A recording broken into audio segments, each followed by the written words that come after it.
through all the latest sports news. Broadcaster Paul Coyte is here with us. And let's kick off with the Championship final, which was Southampton, who beat Leeds. Correct. And this was rather significant, I believe. In what way do you think? I believe it was significant. I believe it was significant monetarily. Monetarily, extremely significant monetarily. Really? See, the thing is, they call it the richest game in football for the reason because if you go up into the Premier League, that's where the big money is. So that's where the TV money is. But nobody really knows how much it is. Wherever you look, I've heard 100 million. 100 million is one. It's a film doing an auction. We've got 140 million over here. So there was another newspaper that's saying, oh, it's worth 170 million pounds. So put it this way, monetarily, it's worth a huge amount of money to the club. Now, Southampton, they'd spent 11 years in the Premier League, went down last year, and it's always a disaster to go down to the Championship, but they've come straight back up again. So the playoffs, exactly, and the playoff was against Leeds United, who also went down from the Premier League last year. Now, Leeds have not had much luck when it comes to the playoffs. They've been in 6 of them, and they've not managed to get out any time. And the last 3 times they've played at Wembley in the playoff, they've lost every game as well. So Southampton won 1-0. So they're back up, whereas Leeds United, they're going to have to spend another year in the Championship.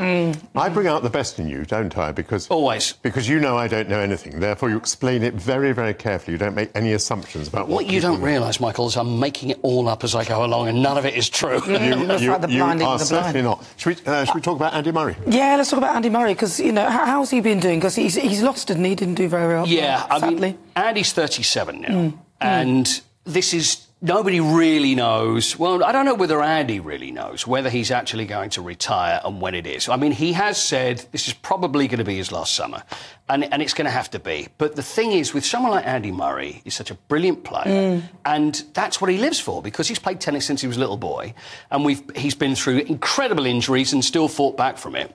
He's a model of motivation. He is, and I always say this, Michael, I do think he's the greatest sportsman that this country has ever produced. I think the way he handles himself, the way he's fought back from injury and everything that he's won, I think he's magnificent. Now, it looks like he's kissing him, doesn't it? It does, looks like doesn't it? There's a full-on kiss with Stan Wawrinka there. Now, Stan Wawrinka is actually older than Andy Murray. He's 39 years old. So they played in the first round of the French Open on clay, and unfortunately, Andy's got beaten again in the first round. So it looks like he's going to play at Wimbledon without any doubt. Whether he's going to make it to the Olympics, but I assume that it will be the final hurrah. But he's had so many injuries. I mean, hasn't he had hip replacements, he's had knee jobs and everything, and he's still performing. So it's incredible. It is quite incredible. I mean, to the level that he is, and also the age he is as well. But also the other thing that he's done, he's changed his tennis racket. Now, he's used the same racket. When I say the same racket, it's not actually the same racket. It's probably like Trigger's broom, you know, it's been changed plenty of times. But he's used a head racket, but now he's moved to an onyx racket, which is much bigger. So I don't know whether it's like it's going to be easier to hit the ball, but after such a long time, it's quite an interesting thing to change your equipment. Quite a big adjustment. Do you remember the wooden rackets? I used to have, what was his name? You used to have to put a frame on them to keep some the socks German walking. one. Yeah. Something Rugenberger. And my dad gave it to me and said, no, happy birthday. And I looked, I wanted a metallic head racket. Everyone was using them. And then my dad bought me this. Had. Yeah, and my dad bought me this wooden thing that was Carl something. This was one of the best players that ever lived. I was like, who is he? Yeah, and did you play like Carl, what's his name? No, I didn't. You know what? I bought on eBay a year ago. I'd always wanted as a kid a Jack Kramer autograph tennis racket. Now, I was never a big tennis player, but we used to play down the local park. But all the great tennis players had these Jack Kramer autograph Wilson racket.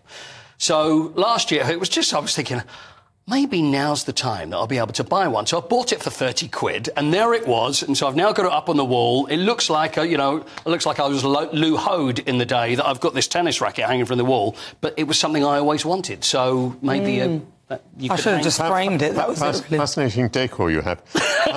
Honestly, it looks like a sports bar, my place, I tell you. You should see the other stuff. I must come round. Tell us about Monte Carlo.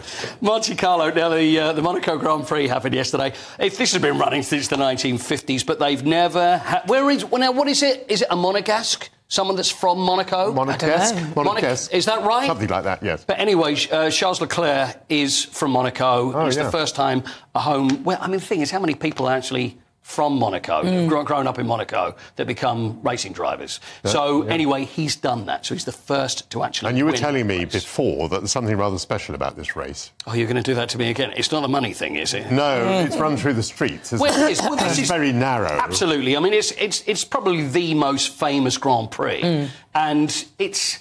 Yeah, the glitterati will all come out, even if they don't like the sport. They're on the yachts, you know, and it costs a fortune to be there. A lot of people just want to be there because it's a thing to be at. But it is. It's all around the streets of Monte Carlo. But the way things have changed since the 1950s, when the cars were smaller and they probably weren't as fast, you just can't overtake anymore. So you're saying that Leclerc was at the front to begin with, and no one ever took it? Well, yeah, and it's almost ends up like a procession. So they end up going around. Nobody can get around it. It sounds slightly pointless. It is. Well, the first 6 were exactly as they were on the grid. I mean, there was a nasty crash that did happen a little bit earlier on in that, and that was Sergio Perez.